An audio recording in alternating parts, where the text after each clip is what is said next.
So in the last video, it was helpfully pointed out to me that we should look at Marmoset Toolbag 3, and it's something I haven't done yet. So I downloaded the demo and took a look at their baking system. They have a tool in there specifically designed to help with skewing, so which is pretty cool. They do it through sort of a paint algorithm.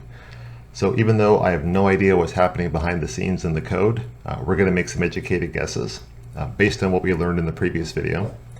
And yeah, at the very least, this should give you another option when it comes to baking out your normals. So hang on, let's take a look.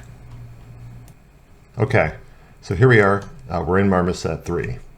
I've pulled in my low poly and high poly, the same meshes we had yesterday. And I'm going to make a new bake group and just pull my high poly down and my low poly down. So now it knows what's casting onto what. So if I just choose the baker, and the vertex normals on the low poly are just the default ones. They're not even face weighted, they're just straight up averages. Now we're baking to a 2048, which is pretty high res, but that's what we did yesterday in Moto as well. So I'm going to hit bake. And then if I hit this P button, we get a preview material over here that we can then view on the low poly. And there's the normal map that it baked out. It's fast. Yeah, I'll say that for it, it's fast. So you can see that we have the same skewing issues we had yesterday. You know, these are pulling in, these are straight, these are pulling, and that's pulling. That's all totally expected. So to fix this using Marmoset, the Marmoset way, we would paint the skewing.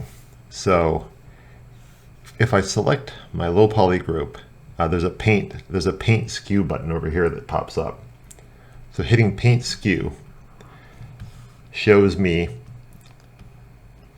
and here's where I'm going to make my educated guess. My guess is that what each little normal is showing me is the pixel on the normal map and the vertex normal that was used to compute it. So like I say, we're on a 2048. We're kind of jammed over to the side on the UV map. Well, as you can see right here in this handy window, this is the UV island. So anyway, if I tilt down here, you can see we still have our traditional slanted lines, which is giving us that skew. You know, the middle's pretty straight, and this end is tilted again, and this is tilted upwards, and so that all makes sense. That's exactly what you expect. Now the Marmoset way of fixing this is that if I have the paint tool active, which I do, and I start to paint on here, I'm going to be, it looks like I'm overriding that vertex normal to get back to the polygon normal. You can do this strong or light depending on what sort of a flow you pick. We'll just put something about here. If I just click and paint on the mesh, you can see those colors are changing on those normals. And when I let go, it's going to use those new normals and rebake that part of the normal map. Did you see it snap in there and fix that? Watch again. We're going to fix this one. So I paint all the normals around it, let go, and it rebakes. And over here, our worst offender, we'll give this a paint, let go, and it's fixed. You can see that what's happening though is Marmoset has a texture that it's using, behind the scenes to tell it how to modify the vertex normals when it comes time to bake. So there you have it. That's how you fix skewing in Marmoset. So what are some of the pluses of using Marmoset for baking? Well, the first one obviously is that it seems to be really fast. That initial bake was lightning fast.